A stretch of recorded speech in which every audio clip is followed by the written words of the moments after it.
and was on the Charter Commission for the city as well.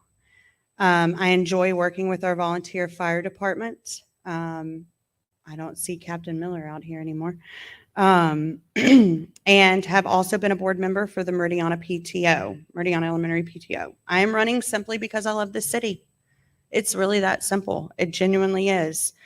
Even though I know that that sounds cliche, I love the fact that whenever I drive in from the Houston area, my shoulders and I can take a breath for a minute, especially since there's red lights now at 288 and Meridiana Parkway. I love that we have mixed use land, that I can go just 2 blocks down and be in a rural area, or I can go 2 blocks the other way and be in commercial.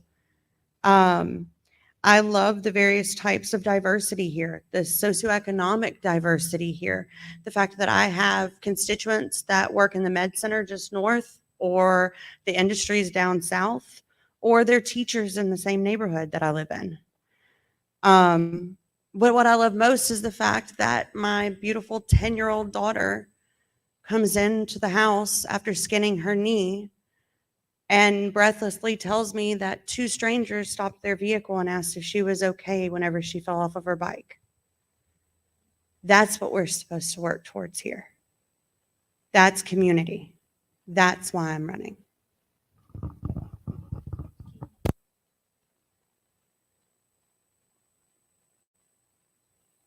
Good evening, everyone. My name is Tim Varlak.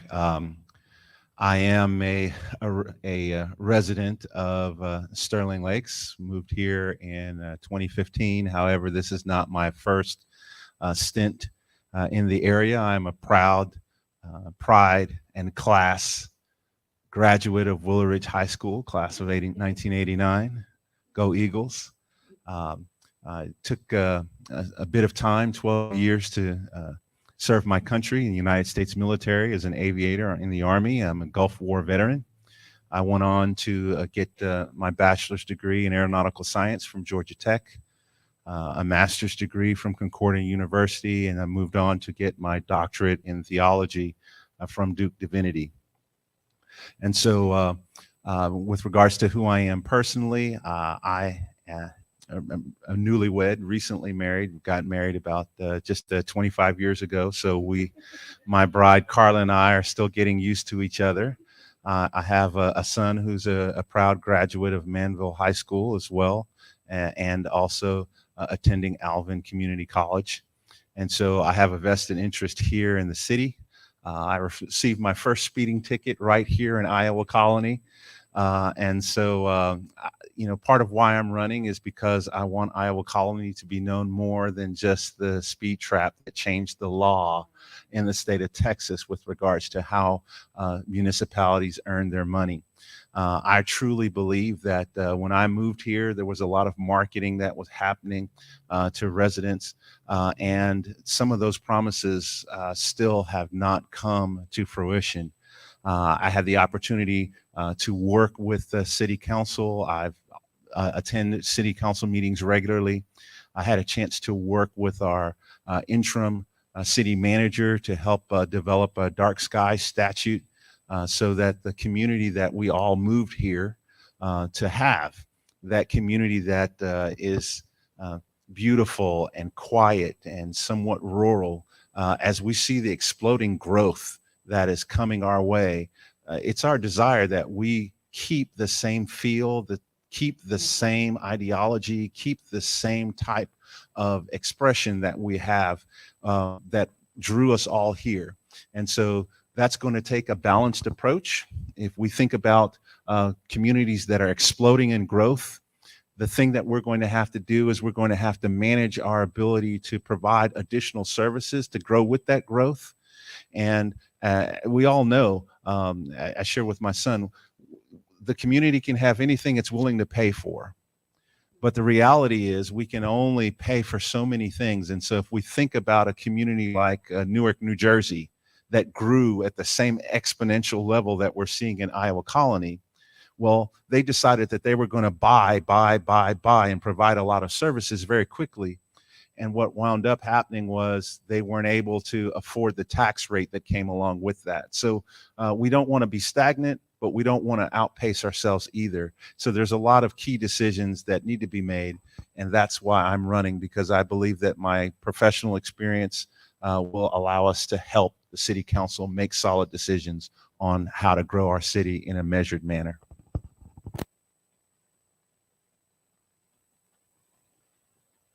You both made some really good points. The next question is in Ms. Sydney Hargroder. In your opinion, what is the most pressing issue in Iowa Colony, and how would you resolve that issue? In my opinion, if you turn on any social media right now, it will undoubtedly be talking about property tax and assessments.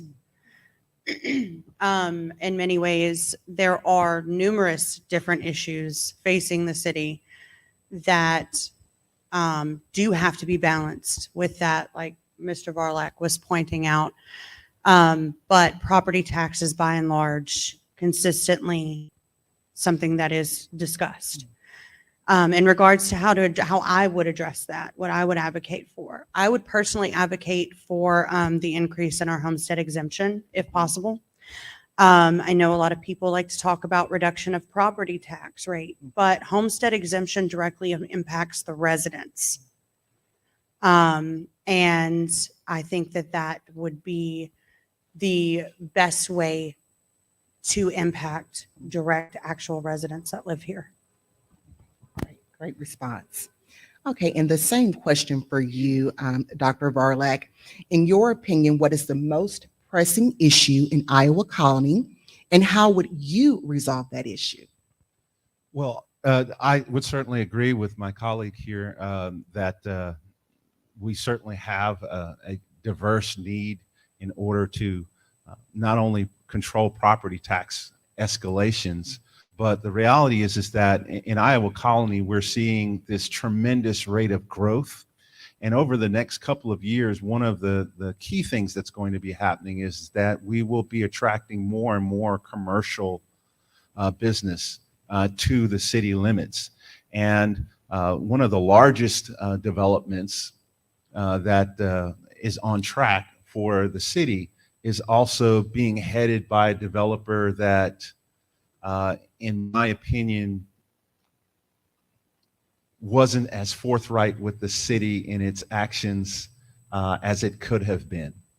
And so one of the things that we'll be doing on city council is trying to make sure that we are clear in articulating what exactly that developer is promising the citizens, setting deadlines and setting thresholds that that will be met and that will be followed in order to ensure that the marketing that goes out to people that causes them to want to make a home here actually materializes so that they actually can enjoy the things that they purchased into. And again, that goes back to being very measured and very balanced about how we spend our funds. It's not that we shouldn't spend, but we have to be very measured and very balanced in how we approach delivering additional services as the city grows. Very thoughtful responses from both of you. The final question is about the infrastructure budget. And this would be for Ms. Sydney Hargroder first. The infrastructure budget, how would you prioritize monies and why? Our rural roads desperately need some attention. That would be very high on my priority list. We are having issues with dump trucks going down those roads whenever they're not supposed to be. Another thing that needs to be done infrastructure-wise is we need to look into rural internet access as well. That often gets left out of a topic discussing infrastructure because most people don't think of it as such. But we have a rapid increase of work from home jobs. We have a rapid increase of children needing internet access. And There is money. There is grant money. That grant money, though, is hard to get right now, or not necessarily hard to get, but it is, the rules have not been set out necessarily for it yet. But that needs to be advocated for, that needs to be pushed for. And while internet normally does not get to be part of the infrastructure topic, it desperately needs to be, especially for our rural residents. Okay, great response. And Dr. Varlak, the same question with the infrastructure budget. How would you prioritize monies and why? So great question. So when you think about infrastructure, infrastructure really falls into a couple of key buckets. So we have physical infrastructure, which I agree, we definitely need to improve. Not only the internet access for our rural community, but I have had the pleasure of serving up to this point on the Planning and Zoning Committee. And we were able to push out some key initiatives that City Council graciously approved to us to investigate on looking at building Iowa Colony, not for the next 5 years and the next 10 years, but to really look at the physical infrastructure that's going to carry us into the next 20 years. So along with that, one of the things that we did was we are looking into how do we actually hold some of these large, heavy load carriers responsible as they utilize our roads. And they're utilizing our roads to develop our community, it's true, but they put in a road and then they drive the trucks over it, they destroy the road, and then they point at each other and go, well, no, it was his truck that broke it down or his truck that broke it down. And so we're going to work with City Council to put in place statutes that allow us to hold those companies accountable and get them to pay back to the city in a more expeditious manner. That's one bucket. The other bucket, when we talk about infrastructure, is people. So when we look at how do we ensure that we're attracting the right talent at the right time, and how do we make sure that we're paying people a living wage so that they can afford to actually work and live in the community that we're asking them to oversee, those are things that we want to do. So we want to make sure that we're making sure that we are paying our police department well, that we are putting money aside in a rainy day fund for the day when at some point perhaps we may have our own fire department, or looking way far into the future. If we're supposed to grow to 65,000 folks, at some point we may be looking at someday having our own independent school district. I'm not saying that's going to happen, but I'm saying we need to be prioritizing our budget so that if that day someday does come, we've set aside funds to be able to deal with it. So it's the physical infrastructure, that's roads and bridges and making sure that we have internet, embracing electrification, but then also the people infrastructure, making sure that we have the funds available to hire the right talent at the right time so that we can support the city in a way that makes sense for the long haul. Great responses from both of you. Very insightful responses. And so these are just two wonderful candidates for the Iowa Colony City Council. And, this May is I your- make a quick point? Sure, If you don't mind? absolutely. Yes. Mr. Varlak and I are running for two different seats. Mr. Varlak is running unopposed. This gentleman here does not have to be here, per se. It's his seat. He chose to be here. And he absolutely, 100% deserves this seat, in my opinion. I look forward to hopefully being able to be on council with such an ethical and wise man. And thank you for your time tonight, Mr. Varlak. Yes, awesome. Wonderful. That shows that unity. Absolutely. We need that. And Dr. Varlak. I think decorum requires that I respond. Yes, I'm going to allow you for 30 that. That's seconds. awesome. Absolutely. So when I came to Iowa Colony, Ms. Hargrover was on City Council, and she has worked tirelessly. And as she chaired our city charter, she showed the kind of level-headedness necessary to bring people of diverse opinions and diverse backgrounds into a place where we could achieve concession and actually move something very complicated forward. And that is the kind of leadership that we need in any seat, in any government, wherever we may be. We need the kind of leadership that can look at a tough problem and say, let's find the consensus. And she's a consensus builder. So I look forward to working with you as well. So that is wonderful. Two very wonderful individuals. And that just shows how we can come together as a community and make things work. So once again, your vote counts. Thank you so much. Thank y'all again.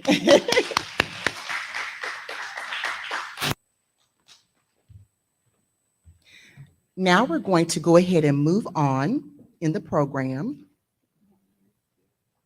And we're going to call up the Manville City Council candidate, Mr. Norman DeSormo.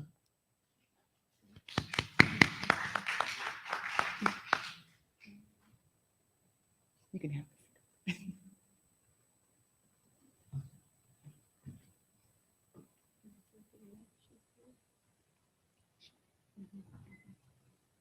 And the second candidate for the Manville City Council is Miss Robina Spurriel.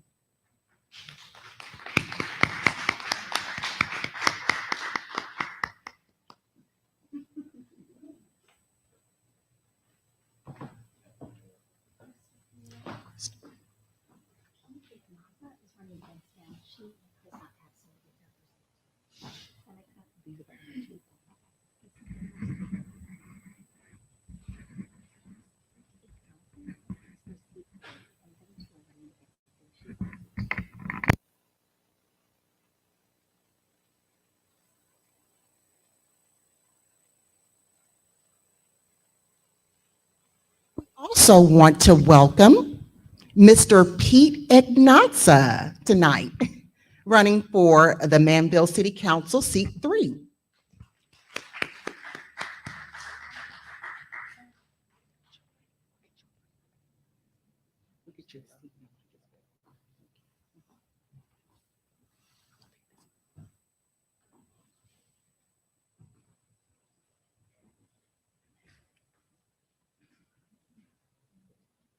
Okay, and welcome. Thank y'all for coming tonight. We really appreciate this opportunity.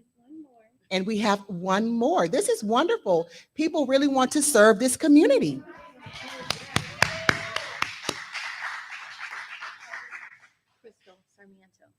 And we want to welcome Miss Crystal Sarmiento as well. And she will be running for the Manville City Council, position 5. Awesome, awesome. We're just going to make sure we take care of everyone.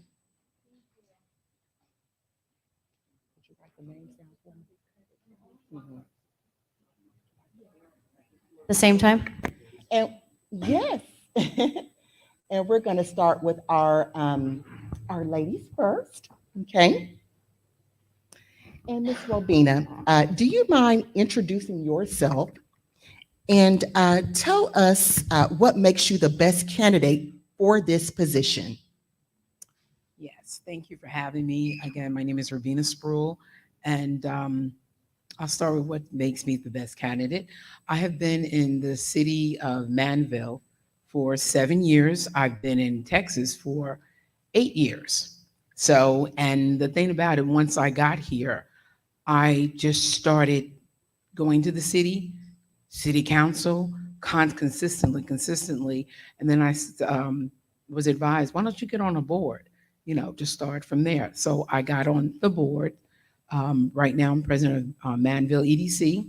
So being on the board, I've got to travel and see a lot of Manville and the growth. And what makes me, I feel that my knowledge of economic development, I feel that I reaching the people, and I know one person can make a difference. And I know a lot of things that I have done, I've made a difference. And all I'm doing, and what I'm doing now, is collaborating with the rest of my peers, you know, to make our city, growing our city, even larger than what it is. And so that's, I feel that makes me a good candidate, the best person for the position, for my position, which is, again, I'm running for city council position too. I have, again, I have a love for the city. I also know I've been involved with volunteering on Masters Road. I've done that for quite a while until everything, COVID, right before that, and everything just stopped. But I also am a mentor at my church, Harvest Point. I'm also a MUD director, so involved with mentoring children also. I work for Alvin ISD. I'm a crossing guard, but that's still because I'm communicating with the kids and the teachers, and it's just so much. I know sometimes wearing a lot of hats, but I've been very diversified, getting to know people, finding out what their needs are, and helping, being a part of their growth. So that's me in a whole. Then I come from the East Coast. I worked on the Hill for several years, and I worked for a lobbying firm for about 15 years. So I have a political background, and I know what hard work is and putting in long hours. So thank you. Thank you so much for that response. And we're going to go ahead and Miss Crystal Sarmiento. I want to make sure I pronounce it correctly. Same question. What attributes do you have that make you feel that you're the best candidate for this position? Well, thank you, first of all, for Crosspoint Church for having this forum. I'm kind of loud. Let me pull this back a little bit. I just want to thank everybody that took time out of their Thursday evening to show up here and be part of the voting process. It's a big process and it's important. And if you don't show up and you don't express your voice or vote, don't complain. Just saying. And my name is Crystal de Leon Sarmiento. I know it's tough to say. When I met my husband, I was like, why does it have to be so long? Why can't it just be de Leon, like my maiden name?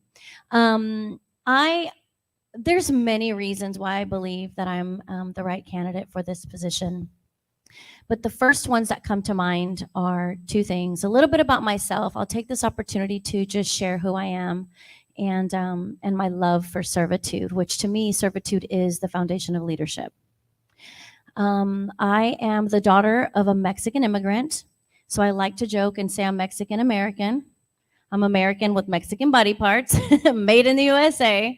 My dad is an immigrant. He raised me as a single dad for the majority of my childhood.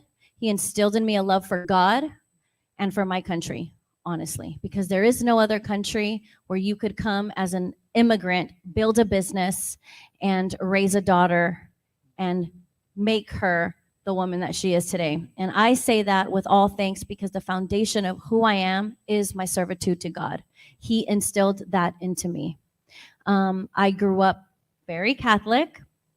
And over a course of my journey, I wrote a book called Becoming a Lioness. It was featured as an Amazon bestseller. My claim to fame is I beat Joel Osteen on the #1 bestseller for Christian leadership. And my personal friend and mentor, John Maxwell. So I learned what servitude is about 24 years ago when I had my first child, who's now married. She's no longer a child. And for me, the heart of service has always been there. I served on multiple international ministries and organizations, Family Foundations International. I served on the worship team, the drama team. I ministered to children. I mean, you name it, I've been there, done that, cleaned up after a bunch of children. The most important thing to me is instilling character in those who are going to precede us. And we have to model that by what we do and how we behave and how we live our lives. And stepping into something like this really pulled me because of the dream that I had when I moved my family to Manville, which was the city on the rise. I mentioned that in the previous forum. My daughter was 3. My youngest of 5 was 3 when we moved to Manville, Texas in 2015. And I was sold that it was the city on the rise and we had all these great things coming. And we have massive, explosive residential growth. Where we are lacking is in the services to the community. And it's heartbreaking. It is shattering to me. I'm a business coach and I talk to the local businesses. There's just not enough support. I know people will disagree, but when you talk to the people who it matters to, they will tell you there is none. That's what matters to me, is what the people say, first off. Second off, the tragedy for me is Abriella, my now 11-year-old, 2 weeks ago, is going into middle school. I have yet to this day been able to take her to a local park, other than the one that was at the police station that has now since been demolished and has been turned into a parking lot. So to me, that's extremely important, that my child will never have a memory of taking her to the local park, ever. That ship has sailed. However, she is still part of the community. She's moving into the middle school, and there are other families who are relocating here, and I want that for them. And I want a thriving business community. I want our small businesses, not just the huge developers that bring in the strip centers and then fill it in with the small businesses. I want those small businesses to feel empowered, that they can serve the community, which is why they are in business. Small businesses make America. Small businesses make this town. Small businesses serve us. And so that is one of the reasons why I believe that I'm the right choice. Apart from that, I've spent 23 years building businesses and consensus building with strong personalities and a huge array of different backgrounds. So I hope that answers your question. Yes, that does. Thank you so much, Crystal. Thank you so much. And now we're going to move right along to Peter Egnaga. Yes. Thank you. Thank you. Tough act to follow from these ladies, right? Very talented. Thank you. So same question, Peter. What attributes do you have that makes you feel that you're the best candidate for this position? So just for the record, my actual name is Pedro, but all my friends call me as Pete. It's Naga, both for Pedro, right? So what makes me unique for this position is that I actually lived the first 13 years of my life in Cuba, which is a communist country. And there were no businesses there. The government ran everything. So you had no kind of opinion. So that's what makes this country great, that I can actually stand up here with you beautiful people and I can, help y'all, hopefully. So, yeah, I get choked up, right? But it's lovely that I'm here in front of you today. And I am a realtor by trade. I also have a business, a travel agency, small travel agency that totally lost everything after COVID. Well, I wouldn't say I lost everything, but it's in really bad shape. And the good thing is that I have my realty license, and company I work for is a great company, and doing pretty well there. But I know how to come from the bottom and rise. And no matter how low I am, I'm always gonna go up, because that's what God wants me to do, right? No matter what, I want you guys to know that God's great. And a little bit about me. I moved up to Manville because my wife got a really good job in the city. She was driving 45 minutes from Friendswood, and we found the perfect house in Manville, and I loved it. I love that it's still rural, yet you're 20 minutes, from Houston. And I think it can be so much better, right? We lack a lot of businesses. I have to go to Pearland if I want to go to Chick-fil-A. I have to go other places for other businesses, and you're laughing, but those are simple things, right? We want simple things in life, and we don't want to have to go to other cities. We pay very high taxes, 3.8%. If you talk to somebody from California, they're like, what? 3.8%? No, I'm not moving there. Granted that we don't have some of the other taxes they do and some of the other cost of living, but it's important to know that where our taxes are going. And I want to make that clear so everyone knows, where the taxes are going. The city of Manville is only 0.57. It's only a small percentage. We do not control the, Albany ISD and the other taxes that we pay, but we should know where that money's going and why we don't have infrastructure, why we don't have, some of the things that we're lacking. And talking to some of the other people in Manville, I talked to someone today that's been a 40-year plus Manville resident and says nothing has changed. Nothing has changed. They're moving forward and they're building the city correctly, supposedly, with drainage and they're planning ahead, but I don't see it, and a lot of people that I talk to are not seeing it, especially in the new developments. So, like Crystal says, we like parks, basic necessities. So I think we can do so much better. And I'm just one vote. I'm asking for your vote. But, we all need to come together, right? Whoever gets elected. And you do not have a bad choice. Norman's running against me.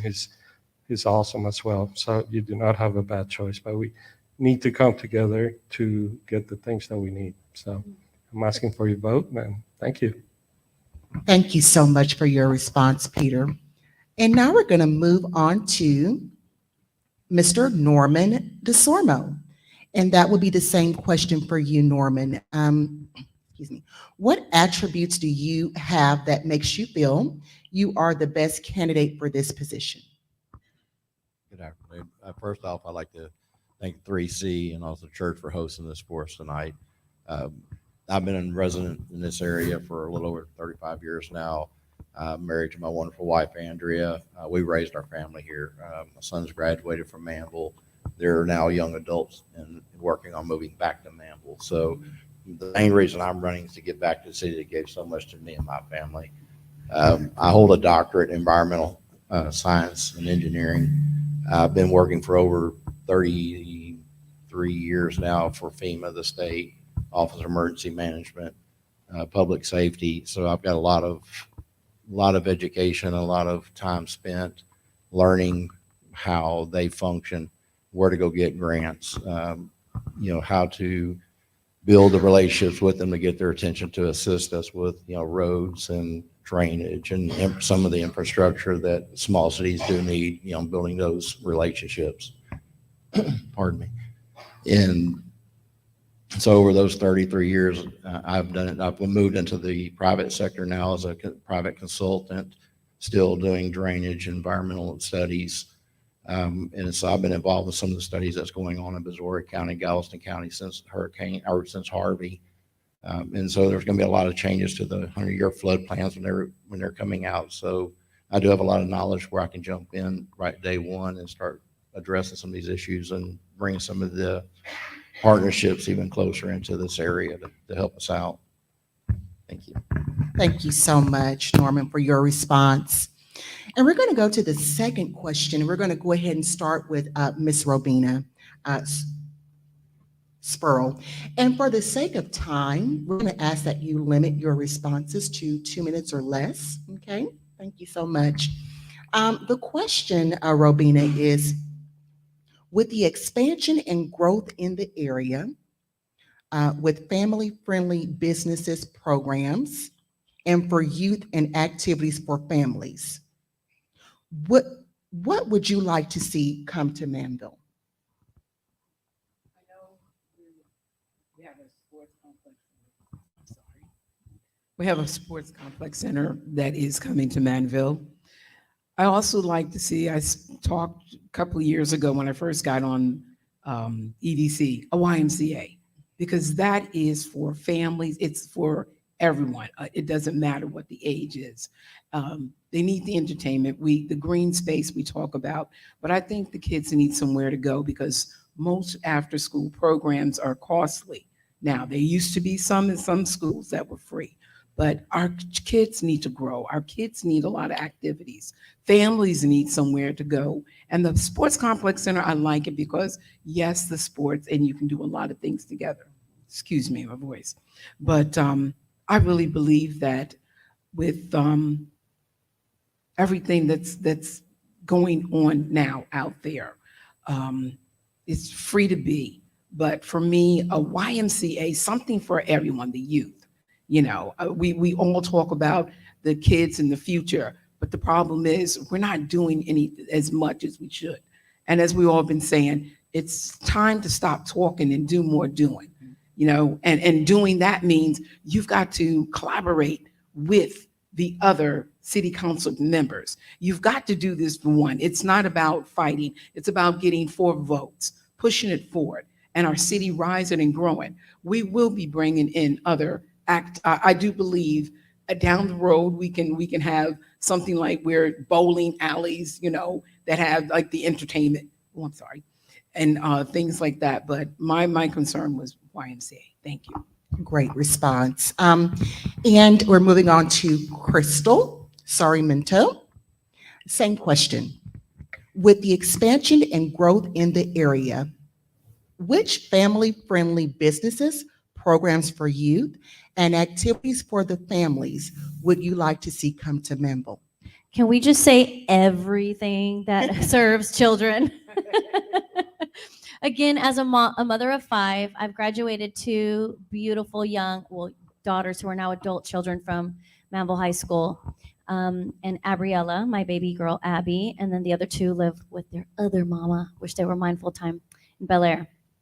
And I envy that because I look at people and they get to go across the street for Boy Scouts. They get to go right down the street to the YMCA. I used to drive to the YMCA in Pearland on Pearland Parkway to work out there, take my daughter to do her swimming and to do her soccer and basketball. In the summertime, that's where we spend our time.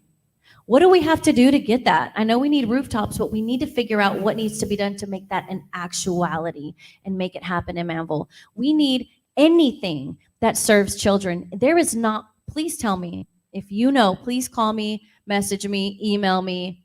Where do you take your kids in Manville? Because I know I take them to Pearland, to Missouri City, sometimes all the way into Houston for events, right? Even for boxing, the UFC gym, I take my child to 518 in Pearland. The closest softball park is Dad's Club in Pearland. It's a tragedy. We should not be at this explosive growth, bringing in families to the city on the rise and not having a plan of action to serve them with.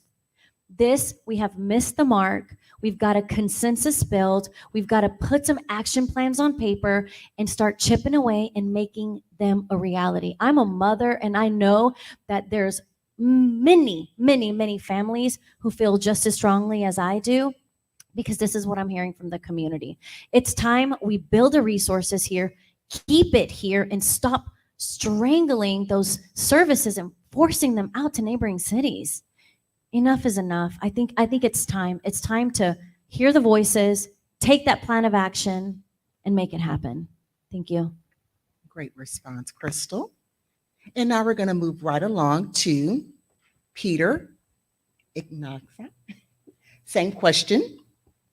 With the expansion and growth in the area, which family-friendly businesses, programs for youth, and activities for families would you like to see to come to Manville? Again, family businesses, we need a lot. We need a lot, and we need to have to find ways to make it easier for those businesses to come to Manville. Not create more, blocks for them. You have to build a ditch, or you have to do this. I mean, the big businesses, they can do that. Chick-fil-A, I keep bringing Chick-fil-A. Maybe hungry, I don't know. But anyways, I'm just bringing an example. Those are things that we need more businesses so they can bring in more taxes, so we can build the roads, so we can build the parks. You and I don't want to pay higher taxes. No one wants to pay higher taxes. Everybody's complaining about the higher taxes, and I'm complaining. I'm one of those. I'm with you guys. I don't like paying taxes, but I do like the services and everything the city provides, and those parks and all those things. I mean, they take money, and one way I think to offset that is to, again, bring those businesses that have the deep pockets, and they can pay for those things. So, the drainage is a big issue. We don't have enough money to fix everything, fix all the roads, but we have to find ways, again, to do that. And then I like to see the parks that are already in the drawing boards. I think the previous council did do a good job to have that vision. And, I think our kids need a place to go play and play soccer, whatever, and bring other people to Manville instead of us having to go to Friendswood or Pearland or other places. Thank you so much, Peter. Great response. And now we're going to go ahead and move on to Norman DeSormo. Same question. With the expansion and growth in the area, which family-friendly businesses, programs for youth, and activities for families would you like to see come to Manville? Thank you. I agree with everybody up here on stage. I mean, we do need a YMCA. We need, more public places they can gather. Right now, there's Manville residents, there's Iowa Colony residents, youth that are going down to the Cole Gordon Helping Hands Ranch in Alvin, where they're doing Bible study on their own. They have a youth Bible study that's led by the youth. They decide what they're going to do. They're doing culinary arts there. We need that here. So, me and Scott Gordon, we've already been looking at trying to look at places we can put something like that. I own several small businesses and have owned quite a few over the years. And so I know how to attract it. And so that's one thing we need to get in there, get our feet on the ground, start looking at business development, pulling in these businesses, attracting the family-oriented businesses. We need places where the kids can go do Bible study, can do culinary arts, swim, play soccer. I think the police department would also be a good place to start, create an Explorer program where they learn law enforcement. They can go out and compete. They can get scholarships from it, spend times with our wonderful police department that we have. We have a community police academy. Let's start an Explorer program to get our kids active, let them learn something that will treat them a trade or something they can go to college and extend their training on. Thank you. Wonderful response, Norman. And these are our candidates for the Manville City Council. And we do have time for a few closing remarks, or do we need to go ahead and move on? Well, once again, thank you so much. And here's your candidates. Yeah.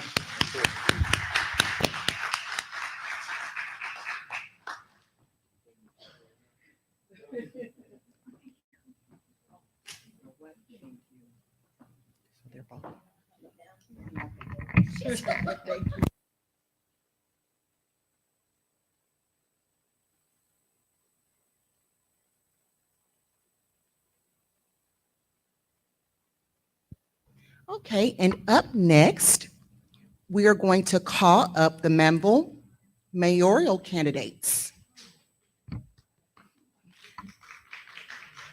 The first candidate is Lorraine Heen.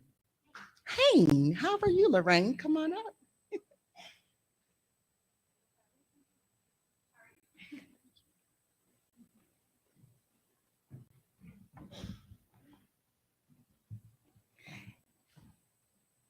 And the next candidate is Eugene Howard.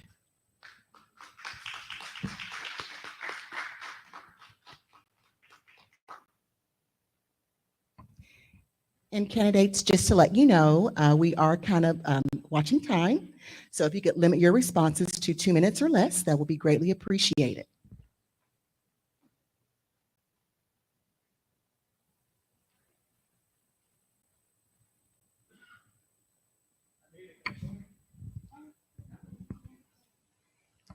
Awesome.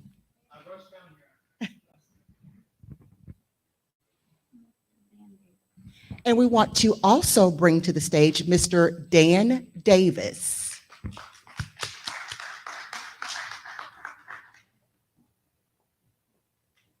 So we want to thank you guys for joining us this evening. And we're going to go ahead and start off with the questions. So the first question would be for Miss Lorraine Hain. Okay. What attributes do you have that make you feel you are the best candidate for this position? Thank you. So again, my name is Lorraine Hain. I am a 23-year resident of Missouri County, 17 years in Manville. I have been on city council for the last 8 years, elected into office, and I have been in city business for the last 10. And prior to actually sitting on city council, I served on several boards and commissions to prepare to get into the seat, not knowing that I would be running for council. I've been on the Comprehensive Planning Commission that plans Lowell City. I've been on the Charter Review Commission twice in order to review the document that guards our city. You know, I've also been on the Thoroughfare Planning Commission, and that actually planned all of our roads before we started, actually, as we were laying infrastructure and laying development down. And on top of that, simultaneously, I was also on the Planning, Development, and Zoning Commission for a little while, just to, again, see what plats looked like as they came in. So in all of that, in those few years, I was asked to serve from rural and subdivision together, because I ended up making a lot of connections within both sides of Manville to kind of say, hey, you know what, you might be the next person that needs to come and serve. And so I came in, I won, ran 2 times after that, and 1 time unopposed, and then 1 more election after that, and 8 years later, I'm here. So in all of that, you know, it took making relationships on that council. And right as I was elected in 2015, 16 and 17, we got all new council. So we had a good standing council for a while, and people demanded change, and that change came. I was elected, and then 3 of us afterwards, and 2 of us after that. And I'm very blessed that who I have right now in council is who I get to serve with right now. And we have dug deep and far and wide. We've planned very, very carefully for all of the things that people not only have asked for then, that we are implementing in little small parts today. Because if everybody knows what happened right after 2017, we had Harvey, and then we had COVID, and then we had recession. And all of those things, I wouldn't say stopped everything that we were doing, because our plans were in place, but it definitely put a damper on it. But this particular council, this great council, has kept us moving forward in a good, methodic way, just as the people asked us to get us the things like the slow growth, because we have 2 different kinds of people there, if you would say, with 288 right in the middle, just kind of blending us there. So making me qualified means experience in leadership. It means you know how to, you have practiced and you have successfully passed agenda items in order to make sure that these ordinances are for the greater good and to keep us moving forward. Thank you so much for your response, Lorraine. And we're going to move right on to Dan Davis. Same question. What attributes do you have that make you feel that you are the best candidate for this position? Can you guys hear me? Oh, there it is. Well, first off, thank you guys so much for putting this on tonight. I had another campaign event and rushed straight down 288, and thankfully there was no traffic with all the construction and being able to be here. So thank you all for putting this on and giving each of us this opportunity. My name is Dan Davis, running to be the next mayor of Manville. Been married to my wife, Erica, for almost 12 years, and we have 2 kiddos, Caleb, who turns 9 this year, and our daughter, Kira, just turned 7 in February. So she had a princess-themed birthday party. She loves princesses and unicorns. And so your question is about what attributes do I bring to the table if I get the opportunity to serve as mayor? My wife and I, we were missionaries in Japan. We moved there with my son, and then when my wife, she was 4 months pregnant with our daughter at the time.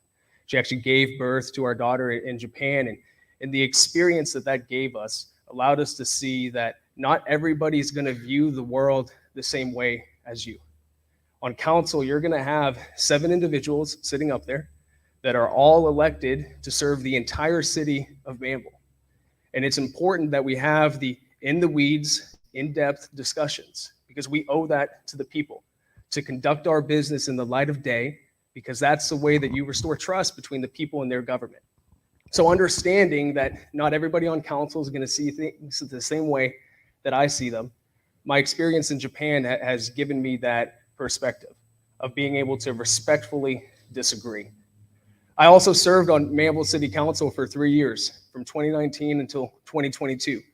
And during that time, I established a record of putting the people first, of fighting to invest in our critical infrastructure, provide our city employees with the resources that they need, while at the same time lowering the amount that people pay in taxes.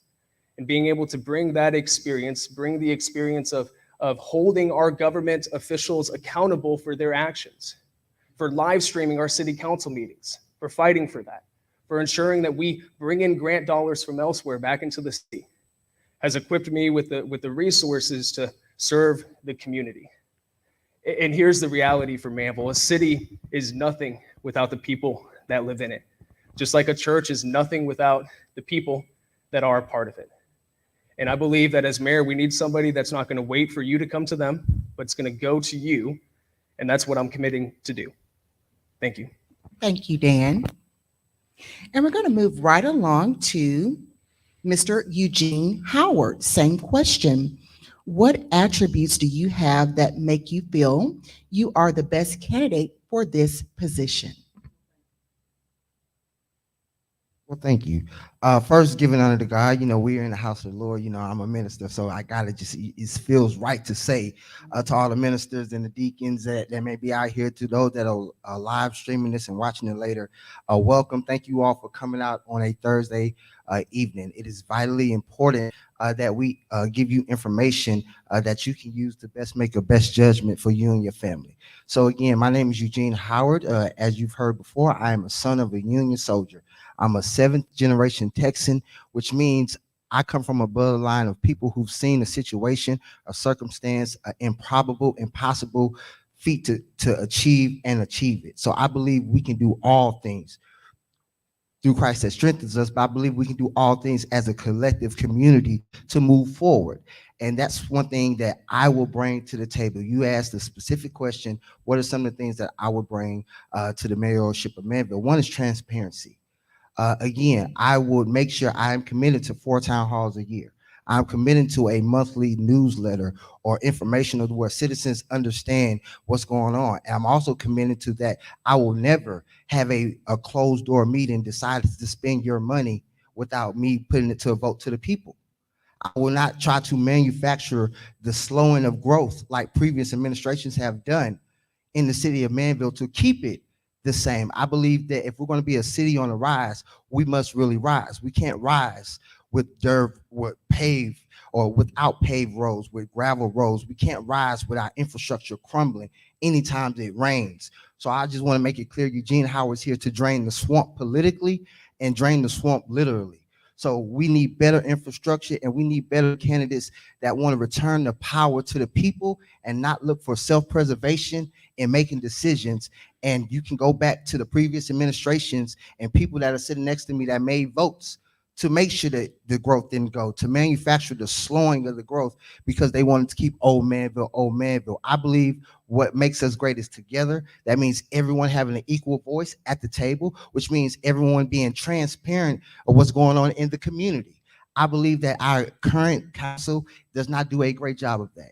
And I am committing to making sure citizens get things on the agenda that they want on the agenda. I want to make sure our small businesses are flourishing. I want to be a safe haven and a growth opportunity for them, for all small business owners, entrepreneurs, people who want to sow their seeds here in this great city of Manville. And again, I have a beautiful wife who's an educator who is a lot smarter than me, so I gladly punched up, as they say. I have 3 beautiful children. My oldest daughter graduated from Manville High School. She's at Texas College now. My middle school son, who's going to high school, is going to Manville. And my princess, my little Eva, my joy, my everything, is going to Don Jeter. So we are completely vested in this community, whether it be with community activities, government, and the lifestyles that we maintain in the city. Thank you. Thank you for that response, Eugene. Mr. Eugene Howard. Now we're going to move right along to the next and final question. Ms. Lorraine Hain. The question is, if elected, what would be your first initiative to benefit Manville? Thank you. The first thing that will probably need to go back to the table is our grant policy. It was not really, at the time that we decided to do this, it was a vote that went through to give that power to the city manager. And I know in theory, when we were writing it out and it was passed and vetted, it did not do what it was supposed to do, because what it did was it gave that power to the city manager.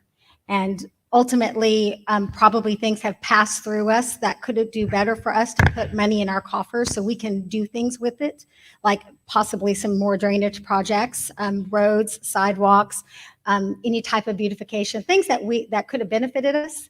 And because that document gave that power to the city attorney, we all now see that it's not something we should have done. So that will be the first thing that comes back to the table. I have no doubt that the council will see that maybe we were hasty in that and that we need to bring it back to the council so that we can decide how we are going to go after grant funds. Thank you, Lorraine.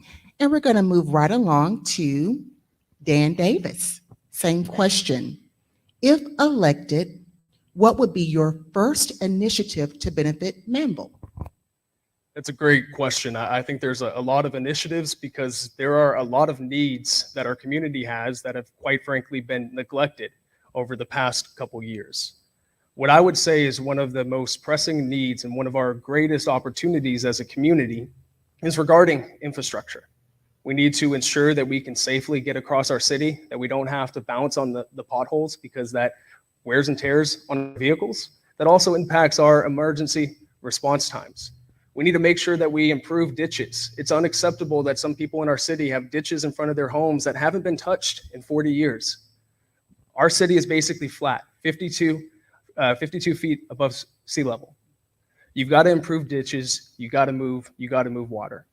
Our public works employees are doing a great job with what they have, but they're being asked to do more with less. So when I was on city council, we started the process of doing a street maintenance program where every street in our city was studied. It was determined what the integrity of that street was. Was it poor? Was it not poor? And then it put together a plan of how can we properly make the investments over the next 5+ years to improve our streets. That approach needs to be taken with every city asset, every single piece of infrastructure. That's not going to happen overnight, but we can start that during my first year if I get elected as mayor. And I do think that it would be great to have grant dollars to do that. But sadly, city council has voted to reject grant dollars, such as over $300,000 for a SCADA system, such as over $1 million from HGAC to use for drainage projects. And we almost lost out on ARPA funds and CARE funds. We need to have more oversight. We need to bring our tax dollars back to Manville. Thank you. Thank you for that response, Dan. And now we're going to move on to Eugene Howard. Same question. If elected, what would be your first initiative to benefit Manville? So again, I want to stress, I do want to bring a business initiative to the city of Manville. Also, I do concur and agree with my colleague here, Dan Davis, as far as our infrastructure sucks. And we need to do a really better job at fixing that. Again, if we can't drive up and down the road, what are we doing? We're not rising anywhere. Now, specifically, what would be my first agenda item that I would like to see done would be, and I'm going to double down on this, the George Floyd Restorative Criminal Justice Plan. I believe our community policing could be better, and we have a police chief who, again, you guys will see the affidavit soon here, who said some egregious comments that he would want officers to be able to choke me, which is one of the reasons he didn't want to accept the George Floyd Restorative Criminal Justice Plan. This is just an agreement between the community and policing. And every city in the northern part of our region has agreed, or at least they've agreed and sat down, except for this council in this city, refused to talk to us, saying there is no issue. But as I walk through the neighborhoods, as I talk to people with children of driving age around my neighborhood and around the corresponding areas, everyone sees it's a problem. Our police sit around and do nothing all day except for write tickets to citizens. Our tickets should not be trying to fund what our city council does not want to fund with their votes. Thank you. Thank you for your response, Eugene. And that would conclude our Manville mayoral candidates discussion. And we're going to go ahead and thank y'all for coming tonight. Thank you so much.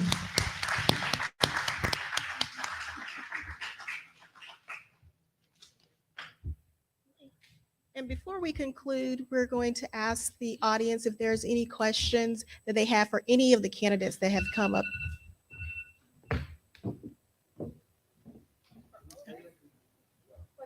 You can stay. Oh, okay.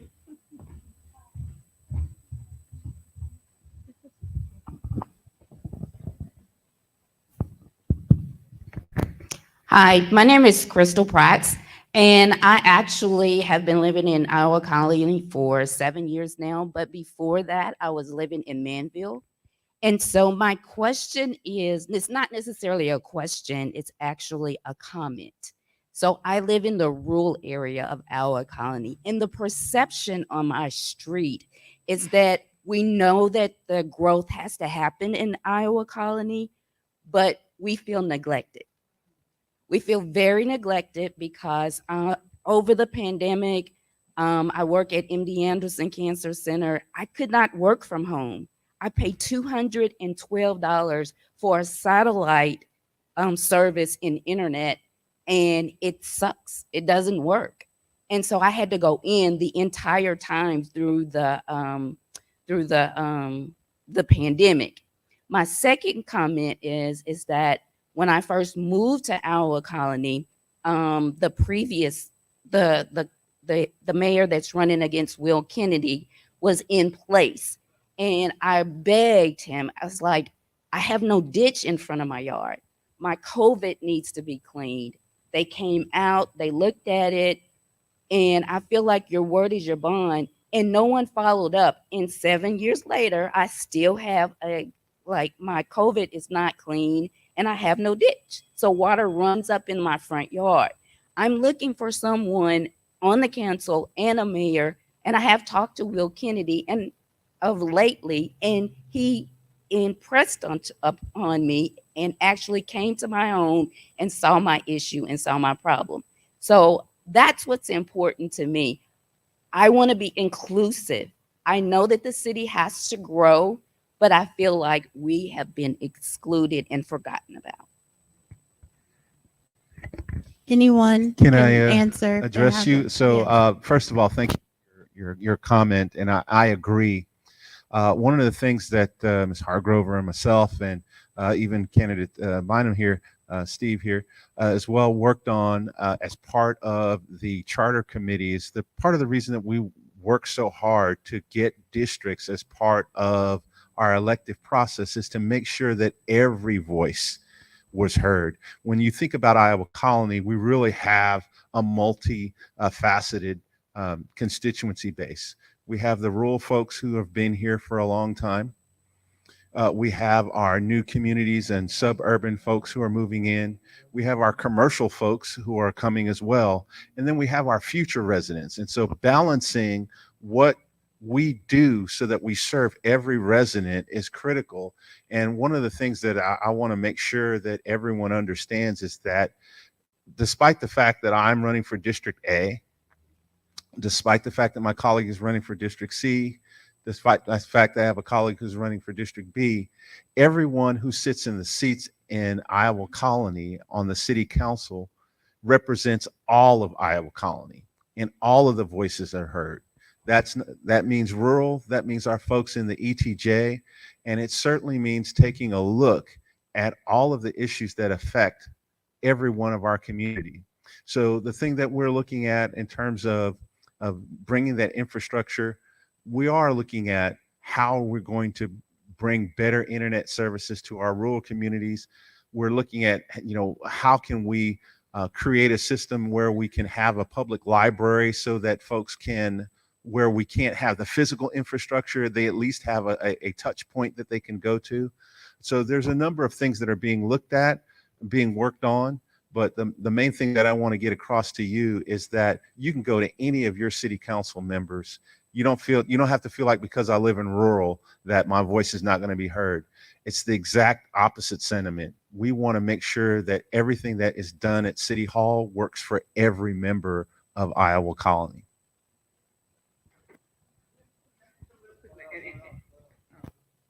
First of all, my name is Arnetta Murray. I'm a council member at the City of Iowa Colony. And I just want you to know that number one, that we are here for you. Don't think that you're left out or you feel left out. Talk to us and let us know. I had a person had the same issue that you had about their drainage and needed some type of, resolve. So I contacted Text Dot, still waiting on a response, wrote a letter and everything, because I was telling my students, if you call somebody, it means nothing. But when you write, they have to do something. So I'm still waiting on that. But my point is this: We are here. I've been on council for 4 years. Let me share this about you. And I say this, ex-husband and I lived on County Road 63. Petrie still lives there in that house. So I understand about rural, I understand about that. Then I've also raised in Houston, Texas. So I understand about suburban, if you will. We are here to help. Reach out. I love what you said about Will Kennedy. He's a phenomenal, amazing person. These candidates are running as well. Sydney has been on council before, so she understands. Steve behind you, he has been on charter on everything to build the whole city. And then this amazing man is just, I just can't wait to have him on council. So we are here. My name is Ornetta Murray. I'm not running for office. Praise God, I don't have to right now. But we're here to help you. Contact us, contact me, and we'll do what we need to do. Now I'm gonna let Cindy talk because I think she wants to say something. Okay, sorry, I won't take too much of time, but number one, and this is not something I've ever admitted publicly, but as a former patient of MD Anderson, thank you. With that being said, please reach out to me after this. I think that this needs to be brought to our city engineer, Den, to discuss drainage, because it is important, as one of the candidates from Manville, this gentleman here, pointed out. The flood maps are about to change, and they're about to compensate for Harvey as well, because the FEMA flood maps run that far behind. And so we desperately need to do whatever we can, big or small, for drainage, in my opinion. And if you're having issues with your ditch, let's see about it. Thank you.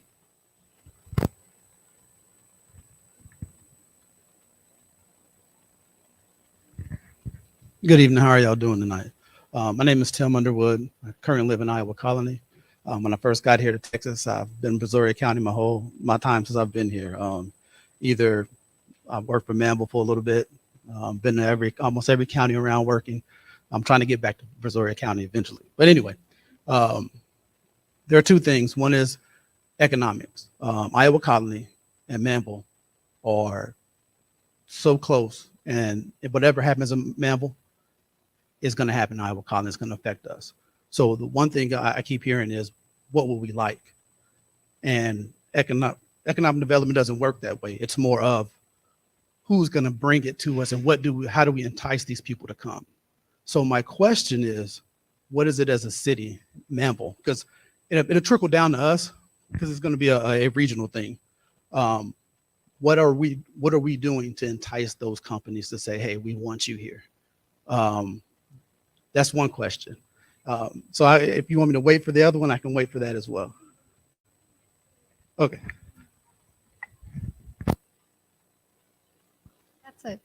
That's a good question, just about history, about how we got here. So when I sat in Manville Council in 2015, when I was elected, the very first person that sat in front of me was the people who purchased the where now the HEB sits, which is 288 and Highway 6. And so I sat there, and it was my first council meeting, never forget it. They said, we bought this land 12 years ago, and for 12 years, we think we're going to bring a grocery store, but we're just not sure yet. So we're here in front of you to say, we need more time. Can you give us another 10, 15 years? I was shocked.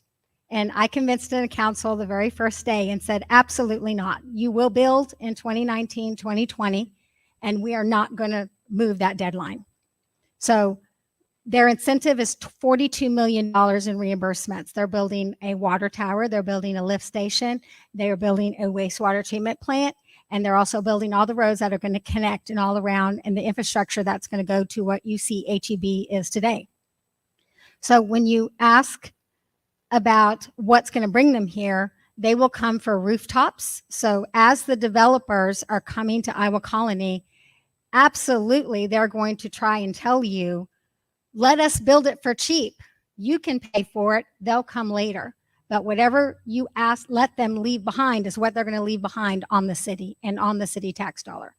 So the incentive I would recommend, because we did this in Manville, is sometimes the acceptable answer is no. We're only willing to pay for so much. Our agreement is going to be very balanced. I would say that for Iowa Colony. Make sure that you are not selling your future sales taxes or property taxes or TERS agreements to say everything is for them so that you don't benefit on anything. That's what we did with HEB. Then it was Kroger, and then Kroger backed out for whatever reason. I don't know that Kroger was ever going to come, but we stood our ground and we said, we're not giving you any more. And now we have control of that development. It's going in the direction it's supposed to go, but we did not sell the city to do that. I wouldn't do it. I didn't encourage this council to do it, and that's why we're moving forward. And for a city like Iowa Colony, I would say, because you now have two developers, common knowledge. You have Rise on one side, you have Sterling Lakes, which is another developer on the other side, right? Whatever your agreements are what they are. Good luck, and to future council who's going to try and open that agreement to make it more to your side. So moving forward, as you guys are annexing land, make sure that your council is very firm on what they're willing to give away so that you can get the best economic development in your city. I'd like to answer that. I'll be brief, I promise. I think it's a phenomenal question because what happens in Iowa Colony impacts Manville, Iowa Colony, Pearland, Manville, Alvin. We all are connected, whether we like it or whether we don't like it. And I think it's telling because one of the things as I talk with local business owners, as I talk with people that want to do business in Manville, what they actually tell me is they would prefer to come to Iowa Colony because you guys are doing a phenomenal job. You have an attitude of wanting to work together, not just saying no, but saying, let's see how we can partner for the betterment of the community. And I think that's a phenomenal attitude to have. And I think there's opportunities for us in Manville to learn from Iowa Colony, to learn from the way y'all's city manager is conducting his business because he's doing a great job, and to take that to Manville because we're interconnected. One of the things that I would love to see in Manville is a business advisory committee where when we make changes to our ordinances, when we initiate policies, we partner with our local businesses. We hear from them, we hear from their employees about what they want to do, what they want to see, so that way we can work together. And I know one of the things, and this isn't to speak for Iowa Colony, but I think one of the things that would be phenomenal for Iowa Colony to explore is an EDC. We have one in Manville, a Manville Economic Development Corporation that receives a portion of our sales tax that can be used to help support local businesses, local employment, and growth. I think that would be a phenomenal thing for Iowa Colony to look at in the future as well. And then our EDCs can work together and do some pretty incredible things. But phenomenal question. Thank you. One more. I'm sorry. So since I've been here since 2015, the demographics has changed drastically. And my question to those who are in place, would you guys say that your cities, both Iowa Colony and Manville, reflect the change in the community? And if not, what do you think that we can do to get that to where it needs to be? So I want to speak to the Manville. The city's policies does not reflect the diversity and inclusion and the tax revenue that the city's taking in from all of us, different members of different ethnic groups. Again, whether it be business owners, policing, council being transparent, the demographics have changed. All of us who live in Brazoria County understand that it's been a mafia style running of government here. There are 4 or 5 families who have all the power and has been like that for at least 70 to the last 100 years. Now you have an influx of these developers who are bringing in more people that look like me, think like me, look like you, think like you, that maybe not were born members of this fine community, but have decided to settle their flag here and in our colony and the corresponding areas. So I think we don't need tokenism. We don't need to say we have the, we've met our quota. We have 1 black, 2 blacks, 1 Hispanic, 2. No, we don't need quotas here. We need real people that really want to solve solutions and not look for self-preservation. Well, I'd like to also address your question. When I look at Iowa Colony, I am so proud because our city council and our city government represents the absolute epitome of what diversity is. Um, Not just from a racial perspective, but from an economic perspective. From if you look at the demographics, if you look at the age spread, if you look at the gender spread, I am absolutely proud of what Iowa Colony has been able to achieve. And it's not based on the fact that we have this candidate or that candidate who's running because they fit into a certain slot. It's because we're actively pushing and developing a sense of community so that everyone wants to participate, everyone's voice is being heard, and everyone is expressing the kind of concern one for the other that's necessary to drive a diverse community. You asked the question about what are we going to do to attract more commercial businesses in. I partially agree with the mayoral candidate here is that we do have to work with these developers. We have to ensure that our statutes and our development agreements require them to not hold us hostage about rooftops. I remember being in a meeting in which a developer told us that we had to approve an apartment complex that was basically going to be put in the armpit of the city. And I say that we have a beautiful city, but when you tell me that you're going to put the low income housing, the affordable housing right underneath the power lines up against the back of a commercial district so that all the view that they get is loading docks, and then you tell me that's where you're going to put the low income housing, I have a problem with that. I have an issue with that because that's not showing the kind of respect for the diversity that we have in our community. That's the same old type of cronyism and greed that leads to the destruction of communities. So when our city council stood up against that, I was absolutely proud. When that developer told us, you've got to put this apartment complex in or you can't get a grocery store. Well, I have members here on P&Z who all stood up and said that 600 units of apartment complexes in no way affects our grocery store. You don't want to put in a grocery store. And if we call our developers to the carpet and let them know, we want you guys to make money because we want these dollars to be invested in our community, but you're not going to roll over us. Okay. Capitalism in the United States is about having a market that serves the people, not the inverse. And so that's what we've got to do. And it also means, as I end this, that our citizens have to show up to those city council meetings to make your voice heard. You have to show up. When I first came to Iowa Colony, I worked with the then interim city manager to install a dark skies ordinance. I worked with the then city manager to put in a searchable website so that we could find out what statutes we're supposed to live by. You annexed our city, but we had no way of knowing what laws were available. We also worked with them to get the mayor and the city council to start putting the information packet that goes to city council on the website ahead of the meeting so that you as a citizen could see the same information and be able to show up to the meeting and have your voice heard in an intelligent and well-researched way. So the answer is yes, we're proud of our diversity. If things go a certain way in Iowa Colony, you may have probably the most diverse city council we've seen in Brazoria County ever. But it's going to take our citizens standing up every city council meeting and saying, hey, this is what we expect out of our community. Thank you. And here's one of the things I just want to add on to what both of these gentlemen said, that I think it's something to be proud of for Manville and for Iowa Colony, especially when you look at the elected bodies and the boards and commissions compared to some of our neighboring cities. It doesn't matter what your gender or sex is. It doesn't matter your sexual orientation or the color of your skin. It doesn't matter your religious beliefs. It matters what you bring to the table, who you are as a person.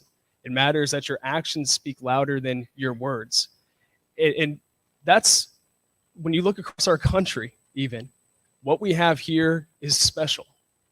But if the people don't get involved, if you don't use your voice, if you don't be bold with your convictions, if you don't speak truth to power, then that's going to fall by the wayside. And each of us here have a great opportunity this election cycle for Manville and for Iowa Colony, where you have multiple choices in the different positions that are running. And so it's important that you encourage your neighbors, you encourage your friends to come out, to be involved, to be engaged. And just because your government doesn't necessarily look like you or think like you, that does not mean you shouldn't be involved, because we as a government will desperately need the people, because government's of the people, by the people, and for the people. So another 2 good questions back to back. So really quick, brevity is my strong suit sometimes. Whenever I first moved to Iowa Colony about 5 years ago, I had a city council that looked like me. Period. I now have a city council that looks and lives like my city. That is huge and that is important. And it's something I am incredibly, incredibly proud of. And in many ways, Councilwoman Murray paved the way for that. She was the first African-American council person that we have had on council in a long time. And we have got just a insanely diverse council, and it is really refreshing to see, and it is really good to work with, to get different life experiences. We have a good mix of rural residents on our boards. Our charter commission, for example, was literally split, not intentionally, in thirds.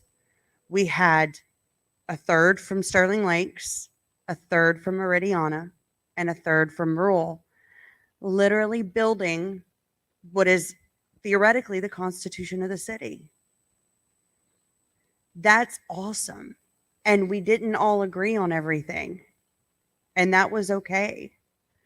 Disagreement is okay. But win-win negotiation is what really, really matters. And diverse opinions also matter. So thank you for your question. Appreciate that.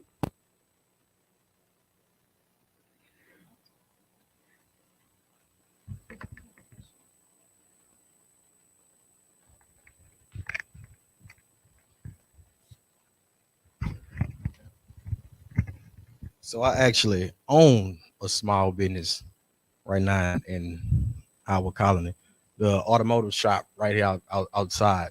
And I was kind of wondering, is it plans in place or in the foreseeable future about the type of support or aid to existing businesses or existing small businesses already in the community? You know,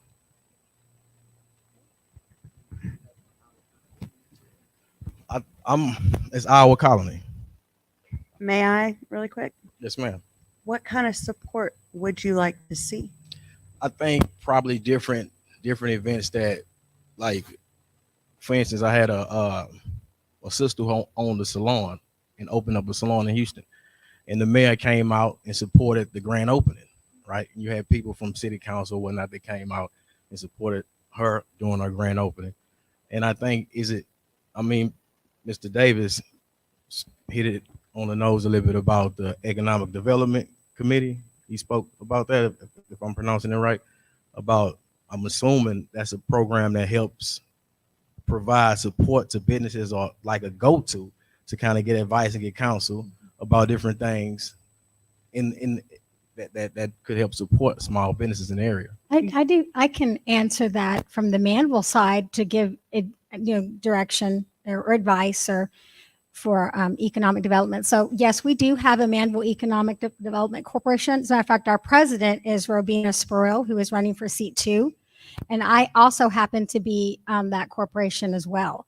And so that would take your council sending it to the ballot in order for you guys to create that corporation, depending on what you want to do with that little sales tax money, which is what Davis was talking about. If you put that into your city and send that to the ballot and the voters agree to put that little half a cent in that bucket, then small businesses can go to them and say, hey, I have some small infrastructure needs. So that they either grant you or do some sort of reimbursement program from the sales tax dollars to help those small businesses. And that is something that Iowa Colony could look into in order to grow that small business circuit for small things you might need. Now, when it comes to support for businesses, we find it very helpful. Email, send it when your business is opening, for example, email your city council or your city secretary. Let them know, hey, I'm having a grand opening. You'll be surprised how many people in the community will show up to support you. And on top of that, there's local chambers. And you guys have, we have the Alvin Manville Chamber, and we are always bringing in Iowa Colony businesses also to join the Alvin Manville Chamber. So when you join those chambers, all local businesses start supporting each other. We're everywhere. We like to go to all kinds of grand openings. We get on our social media pages, we share, we buy and promote each other. So those are two ways that a small business in these growing parts right here can get a lot of just impact and that energy to get people, your name out there. But I would recommend that if you're a small business in Iowa Colony, because we do it in Manville, we get emails all the time. Send an email to the city manager. Hey, I'm opening my business. They will all show up. They love doing stuff like that. We all like doing stuff like that.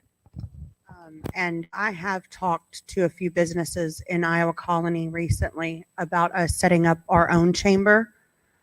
That desperately needs to happen. You guys need to be able to network in that way, and however the city can help facilitate that, they should do. That should be pushed for as well. All right. Thank you. Thank you for that question. Thank you for everyone that came out this evening. I just want to acknowledge that there are several people in the audience that are already in elected offices that are present. And so I do appreciate you all coming out tonight and supporting. And those that came that are running unopposed and just want to come out and talk to voters. I think that's really great of you guys to come out and do that. And just taking the time out, not knowing what the crowd size would be, you just never know. That's something that this committee is working to fight, is voter apathy. And I pray for the day where we have more voters than candidates in the audience. So I'm hoping, and that's what we're working on. And that's part of our goal, is to get voters to come out. So those that are watching, and people in the audience, I'm sure you guys try and get people involved just like we do, to get involved in the process. And I just really applaud anyone who has the courage to step up and run for office and to represent people, because it's not an easy job. It's a special calling, I feel. And so I want to say thank you for putting yourself out there and for coming here tonight.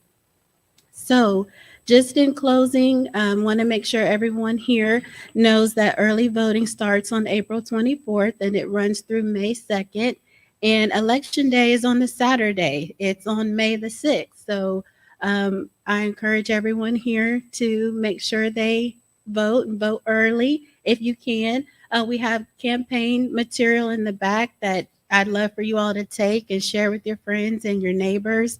Also, I want to acknowledge Honorays, which is a business in the city of Manville. I think they have another location too, in Angleton, and they brought food for everyone here. So if you didn't have opportunity before we got started, please take some home. It was smelling really good when we got here, when they brought it in. So please take some with you. We're kind of at the closing. I don't know if Pastor will come in and turn the lights out on us, but there is coffee in the back. Please mingle, please talk, please meet the candidates that were up here talking. And of course, I'm going to invite y'all to come back and worship with us here on Sundays at 10 a.m. You can also be a visitor if you have your own church home. We'd love to have you. And I think that's about it. Thank you, Sister Tori. You did an amazing job. I appreciate you so much. And just thank everyone that supported this event tonight. And I'm going to close out in prayer. So, Heavenly Father, thank you so much for bringing us here tonight, Father God. We thank you for being in a country where we can meet civilly, Lord, where we can share ideas, different views, and different solutions, Lord, and still treat one another with kindness and respect, Lord. So let this wonderful atmosphere that we have here in this room, in this sanctuary, may it just permeate outside of this room and across the country, Father God. So I just thank you tonight. I thank you for the support of Pastor Hayes and Shannon Hayes, Father. And we just pray for your will to be done in each and every one of these races. And it's in Jesus' name we pray. Amen. Thank y'all very much.